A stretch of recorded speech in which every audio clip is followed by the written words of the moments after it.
Planning for teaching. Planning you understand how it will be transacted. हम जीवन में भी प्लान बनाते हैं, क्लास का भी प्लान बनाते हैं कि कैसे करेंगे, एक्सपेरिमेंट करेंगे। उसी क्रम में हमने थोड़ी पहले चर्चा भी की किसी न किसी रूप में lesson planning. So planning for teaching and it is a subhead planning for teaching is to plan to present the learning material to achieve learning outcomes. मतलब हम कैसे कंटेंट मैटर को तैयार करके प्रेजेंट करें ताकि हमारा लर्निंग आउटकम से अचीव हो जाए। This is the major purpose of planning for teaching and so it is also the planning for. मतलब हम जब प्लान करते हैं टीच के लिए तो क्या क्या करते हैं? Introduction, the number one is introduction, how the lesson will be introduced.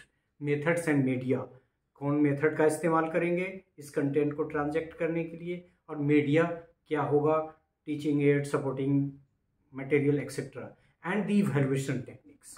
So there are three aspects related to the planning of teaching. The first one is introduction, how we will introduce, what will be the methods and media, and what will be the evaluation techniques regarding planning for the teaching. And when we talk about the major components of teaching plan, these are specified as learning outcomes. मतलब हमारा यदि lesson planning, ये तो मान लें कि हम या तो रिटेन हो, रिटेन करने पे ही ज़्यादा ये होगा। यदि आप मैनुअल कर रहे हैं, यदि आप ब्रेन में करते हैं, प्लानिंग ब्रेन में भी करते हैं, चूँकि आपको अभी पता चला अभी 5 मिनट बाद लेक्चर देना है तो जल्दी करना है। लेकिन अमूमन जो हम लोग लेसन प्लान या प्लान करते हैं तो उसमें मेजर कंपोनेंट्स टीचिंग प्लान के जो होते हैं उसमें पहला है लर्निंग आउटकम्स। और लर्निंग आउटकम्स का मतलब हुआ ऑब्जेक्टिव्स, मतलब हमको कौन कौन से ऑब्जेक्टिव्स को अटेन करने हैं। दूसरा teacher and student activities, teacher क्या करेगा, स्टूडेंट क्या करेगा। चॉइस ऑफ पेडागोजी, कौन कौन से मेथड का इस्तेमाल होगा, लेक्चर होगा, डेमोन्स्ट्रेशन होगा, लेक्चर डेमोन्स्ट्रेशन होगा, लेबोरेटरी होगा, या फिर फील्ड ट्रिप्स होगा, क्या क्या होगा। So choice of pedagogy, content and material to be used, supporting कौन कौन होगा, यदि आर्किमिडीज प्रिंसिपल पढ़ाना है तो कैसे उसको प्रेजेंट करेंगे, तो content and material to be used. Duration and sequence of activities, कितना टाइम लगेगा, अमूमन 40 मिनट में ही ख़त्म करना है तो ड्यूरेशन, और दूसरा कि पहले कौन बाद में कौन।